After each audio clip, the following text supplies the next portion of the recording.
are those services which are the collective needs of a local population and its health service providers.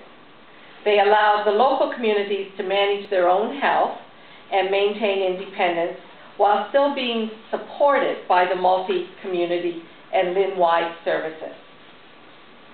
This approach focuses on total health management, stresses individual accountability. It builds on service collaboratives and interprofessional care and navigational services. The second delivery approach is called the Centrally Coordinated Resource Capacity, and this focuses on the coordination of medicine, surgical, and critical care services to maximize access. This approach also calls for the development of a coordinated physician on-call system and will result in a coordinated approach to access and referral.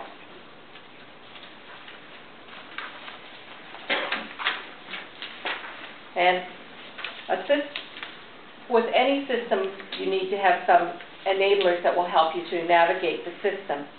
We know that people at different levels require different assistance, some more, some less, when they're accessing care. So we recognize that, and there will be a multi-level system of navigation.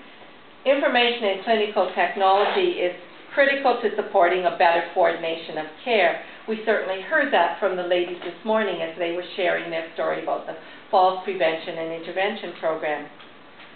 We want to ensure that the health human resources within the community are integrated and coordinated to ensure that our care is addressing our whole needs, not just this person comes in and does this comes in and does this, but there's no integration between them. And we need to ensure that there is a clear implementation plan and accountability mechanisms are in place. So, how is this different from what we have today?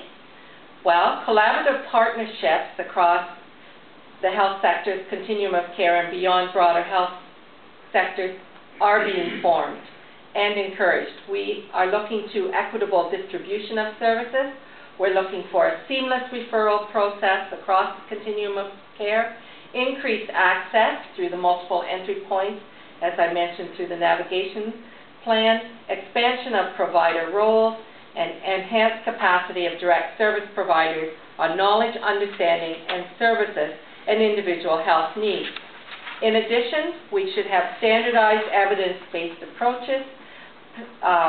The patient or client will be the central member of the health team. The patient will be empowered to self-manage, and there will be some modification to the existing organizational structures to ensure that this all happens. How are we going to get there? Well, I mentioned the 3-year integrated health service plan.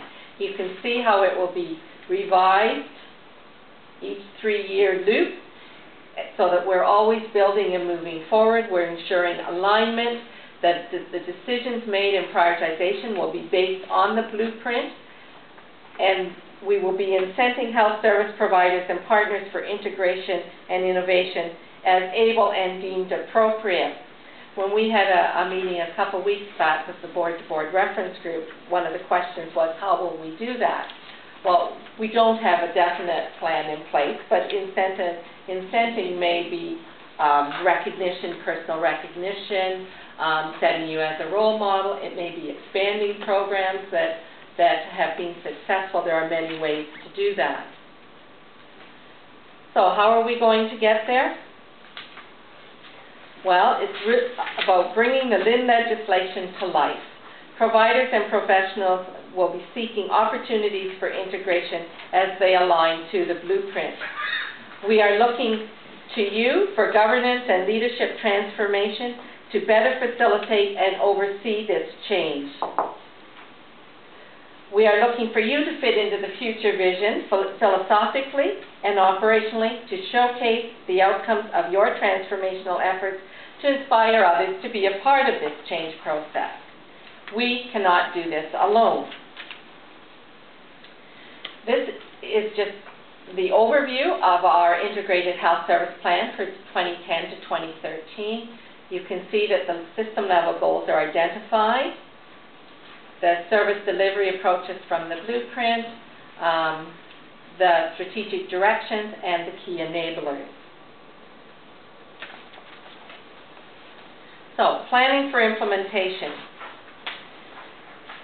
The implementation framework is currently in development and is being guided by the Health System Design Steering Committee, whose names I had on the screen earlier.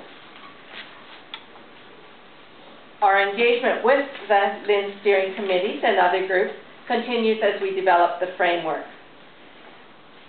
On February 26th, there was a webcast, which is now archived within the Southwest LHIN website, which talked about the blueprint and the Integrated Health Service Plan, and we certainly encourage people to access that. Also, on our website, the Southwest LHIN website, updated communications are being placed there all the time, so please access those resources so that you are current on what is happening, and that also provides a resource for our health service providers so that they are well aware of latest developments involving the LHIN blueprint and the IHSP. Implementation beyond April 2010, and we're just about there, will include the development of our service accountability agreements, which we will have with all of our hospitals, community services, health service providers. We will initiate expressions of readiness. We will initiate the expressions of readiness process to support the development of the LHIN investment strategy. There will be a performance measurement status report. And again, I can't emphasize enough our LHIN website as a wonderful tool for information and following the progress of all of our endeavors. Now, what is your role in the blueprint and the IHSP? Well, we ask that you endeavor to understand how to align your strategic planning with the blueprint vision and the IHSP priorities.